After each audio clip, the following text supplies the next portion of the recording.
Welcome back to smart study with Abhishek sir YouTube channel. थोड़ा time लग गया क्योंकि कल मैंने वीडियो शूट कर लिया था, लेकिन वो वीडियो अपलोड नहीं हो पाया था। फेल्ड टू अपलोड बता रहा था, इस वजह से वो गया नहीं, तो मुझे ये वीडियो दोबारा बनाना पड़ा। कल मैंने पढ़ा दिया था रूल नंबर 3 तक कंप्लीट हो गए थे, 4 और 5, लेकिन वो वीडियो अपलोड ही नहीं हो पाया क्योंकि फेल्ड बता रहा था।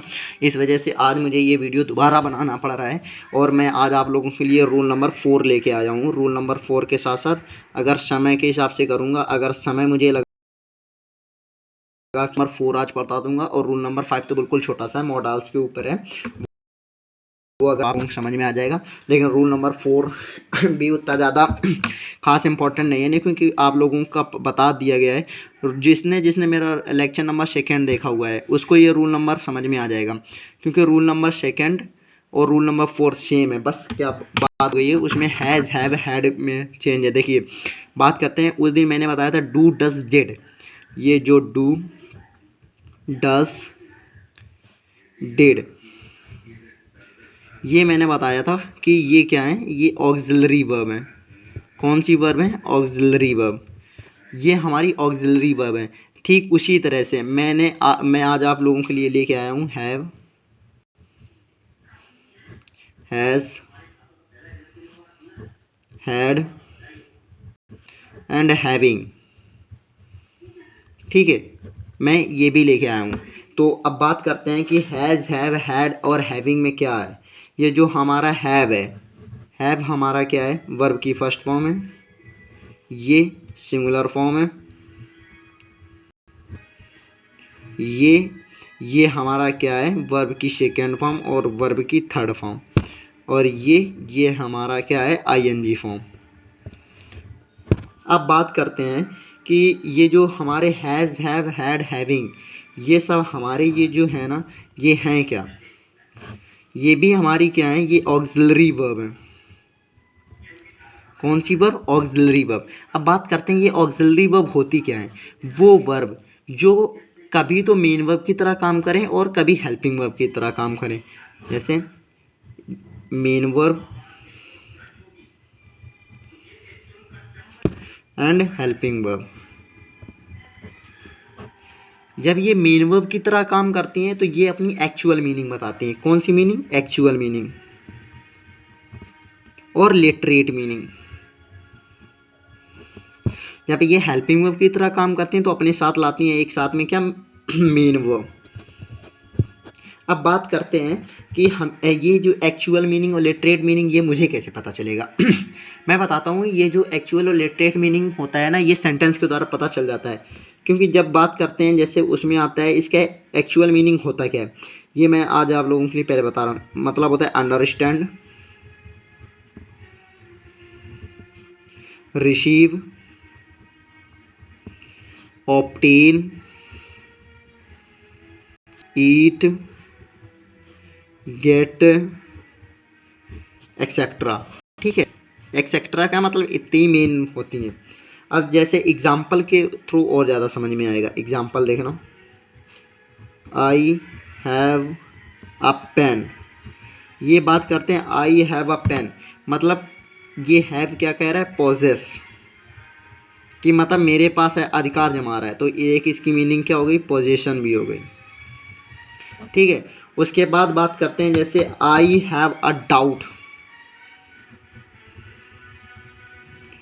आई हैव अ डाउट, इसमें किसका चीज़ बताया? ये गेट का, मतलब मुझे एक डाउट मिला। ठीक है, ठीक इसी प्रकार से बात करते हैं जब ये हेल्पिंग वर्ब की तरह काम करती है। तो जब ये हेल्पिंग वर्ब की तरह काम करती है तो ये अपने साथ क्या लेके आते हैं? Main verb. और मेन वर्ब जो आएगी वो वर्ब की हमेशा थर्ड फॉर्म होगी। याद रखना, कौन सी फॉर्म आएगी? वर्ब की हमेशा थर्ड फॉर्म आएगी। एग्जाम्पल के देखना, एग्जाम्पल से शायद और ज़्यादा समझ में आ जाए।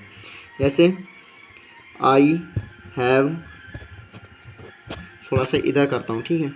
आई have completed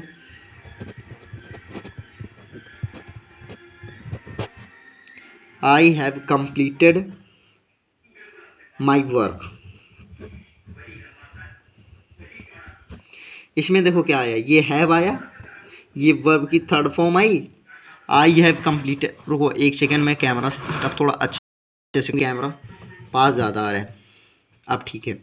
I have completed my work, ठीक उसी प्रकार से एक मैं एग्जांपल देता हूँ। I have plugged, I have plugged their own field. ये सेंटेंस मैंने ऑफलाइन पे बहुत बार पूछा हुआ है।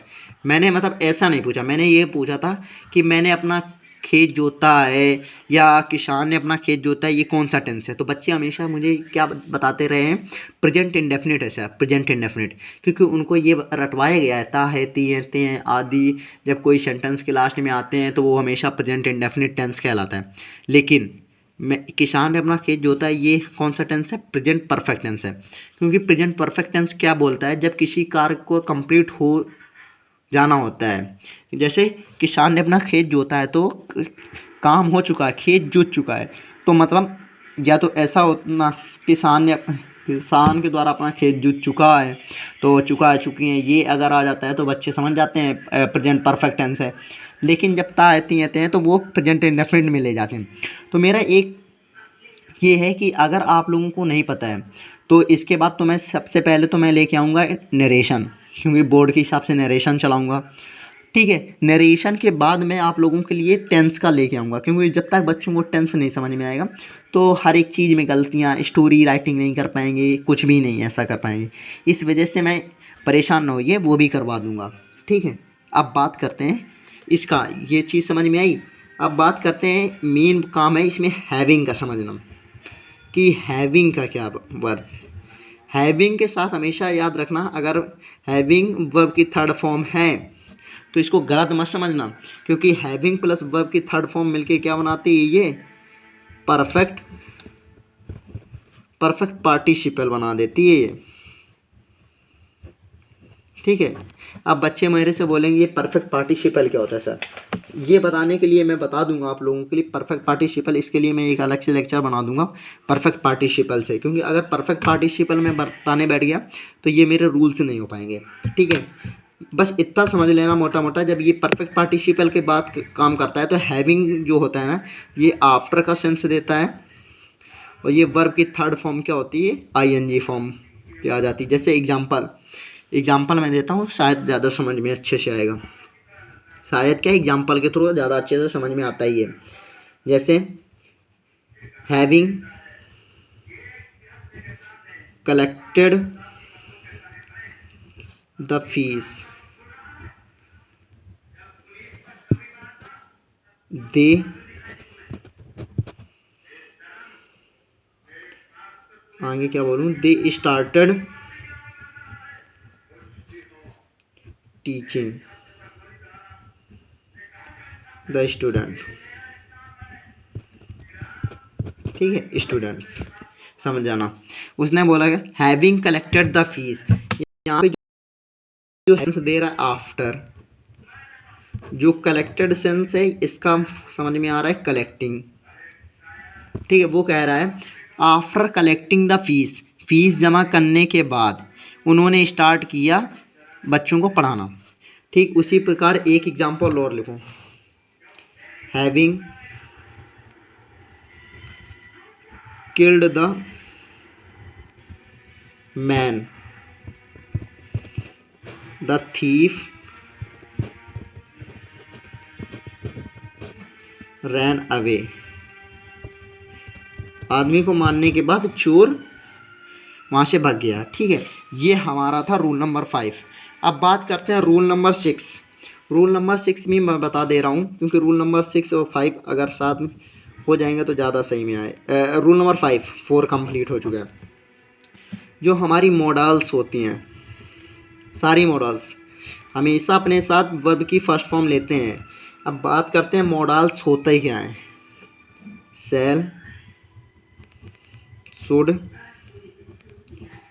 कैन,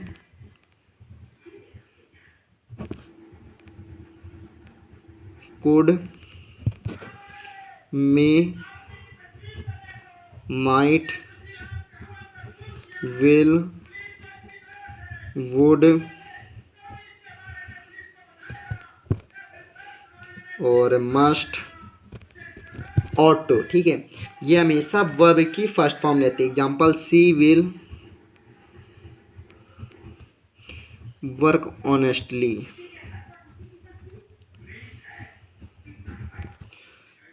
और जैसे यू शुड ड्राइव स्लो। एक एग्जांपल मैं लिख रहा हूँ, इसमें आप लोग कमेंट करके बताएंगे। They can tells told the truth. इसको मान लो ए, ये मान लो बी, ये मान लो सी। इसमें आप लोग बताएंगे कमेंट बॉक्स में ए बी सी में क्या सही है, ठीक है। मेरा ये रूल तो यही थे। एक मैं आज आप लोगों के लिए जानकारी देना चाह रहा हूँ। ये जानकारी मेरे हिसाब से कुछ ज़्यादा इम्पोर्टेंट है। हमारे चैनल पे 44 तो सब्सक्राइबर हो चुके हैं, 44 प्लस हैं जितने भी हैं सब्सक्राइबर, ठीक है। आप लोगों का एक काम है, मैं टारगेट दे रहा हूँ 2 दिन के अंदर इसको 50 प्लस सब्सक्राइबर करवा दीजिए। क्योंकि अगर 50 प्लस सब्सक्राइबर हो गए ना, इसके बाद आपके और हमारे ये जो परिवार है इसमें लाइव आने की फैसिलिटीज़ ओपन हो जाएगी। फिर जब लाइव आ जाएंगे तो हम लोग नरेशन सोचे हैं कि लाइव में पढ़ाएं। क्योंकि नरेशन एक ऐसा टॉपिक है जब आप लोगों के लिए से हमारे सीधे डायरेक्ट कांटेक्ट रहेगा, तब ज़्यादा अच्छे से समझ में आएगा, ठीक है।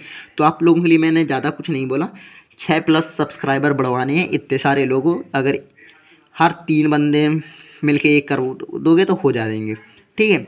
ठीक है, यही आज मेरा यही दोनों चैनल पे यही दोनों रूल थे, ठीक है। मिलते हैं कल दूसरे 6 और 7 नए रूल नए एग्जाम्पल के साथ, उसके बाद नरेशन करेंगे। Okay, thank you.